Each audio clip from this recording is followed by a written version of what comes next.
Se ele chega a campo e vai às imobiliárias ou faz uma primeira análise, uma primeira investigação apenas no campo, vai passar desapercebido muita coisa importante.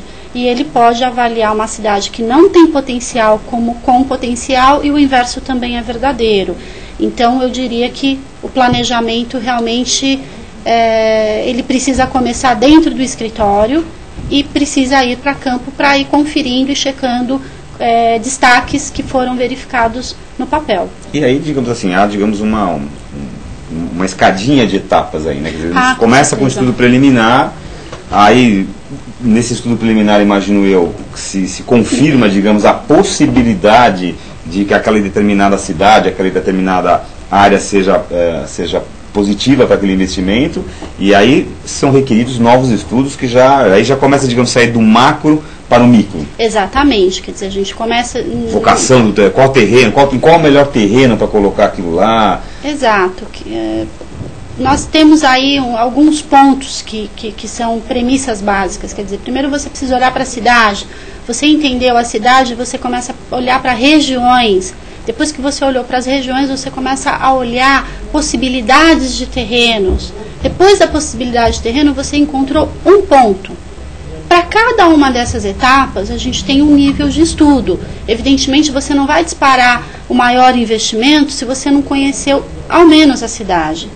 E é possível você escalonar, por exemplo, dentro dessa linha de trabalho urbanicista, é possível você escalonar a coisa para ir aprofundando e, consequentemente, investindo mais, quanto mais promessa de resultado isso tenha. Sem dúvida. À medida que os sinais vão sendo positivos, a gente pode ir aprofundando. Se os primeiros sinais não forem bons, você pode abandonar essa região e começar a análise de outra, né?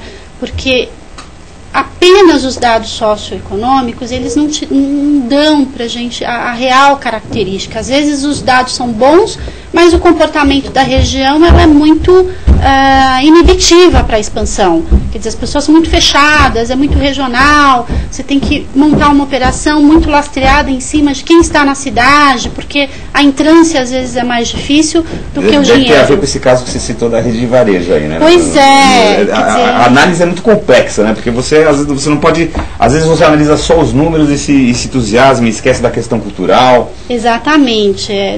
E aí tem um conceito que é bastante interessante. O Caetano está me dizendo aqui que tem mais uma pergunta, mas eu só queria pegar esse ganchinho rápido que a gente está terminando. Vocês têm uma metodologia muito exclusiva, né?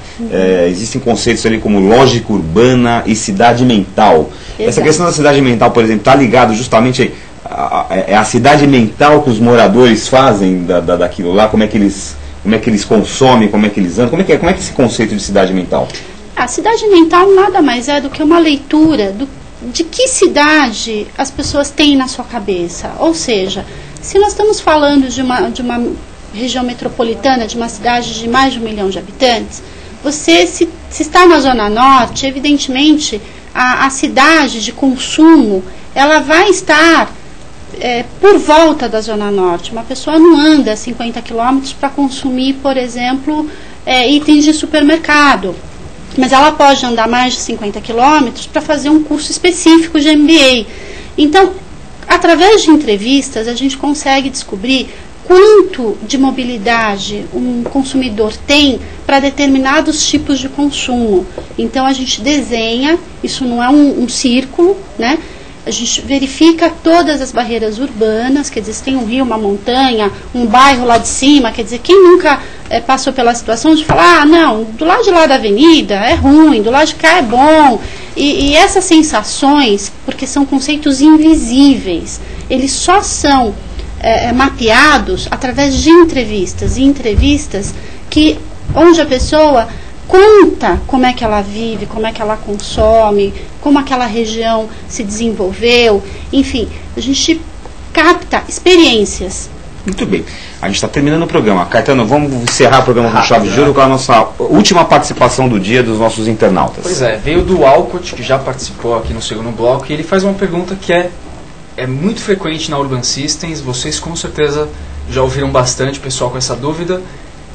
O que significa real estate? Essa é a pergunta do internauta. Muito bem. Bom, real estate nada mais é do que todos os segmentos que utilizam uma base imobiliária, ou seja, um terreno, para várias atividades. Então, nós temos empreendimentos imobiliários e temos empreendimentos de base imobiliária. Os empreendimentos de base imobiliária são shoppings, são equipamentos industriais, né, são equipamentos de, como nós dizemos, de renda perene. Os empreendimentos imobiliários são empreendimentos residenciais, comerciais, lajes corporativas, né, onde a renda ela é de maior risco, mas a cadeia produtiva ela é muito mais, é um giro mais rápido, ou seja, começo, meio e fim, geralmente por volta de 30 a 36 meses. Um equipamento shopping, geralmente é desenvolvido para no mínimo 30 anos. Então essa é a diferença entre base imobiliária e empreendimento imobiliário. Isso tudo é real estate. Muito bem. Tivemos aqui explicações fantásticas da Roseli Cunha, responsável aqui pela área comercial da Urban System, com relacionamento com os clientes. Roseli, muito obrigado pela tua presença no programa. Obrigado a vocês pelo convite. Legal. E Caetano?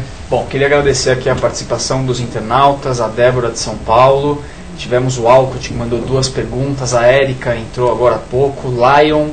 Pessoal, obrigado pela participação, eu espero vocês na quarta que vem. Lembrando, para quem usa o Twitter, nosso Twitter é @urban_systems. Se vocês tiverem perguntas, comentários, manda para urbanview@otv.com.br. Obrigado. É isso aí, gente. Até quarta-feira que vem com mais uma edição do Urban View. Obrigado pela audiência.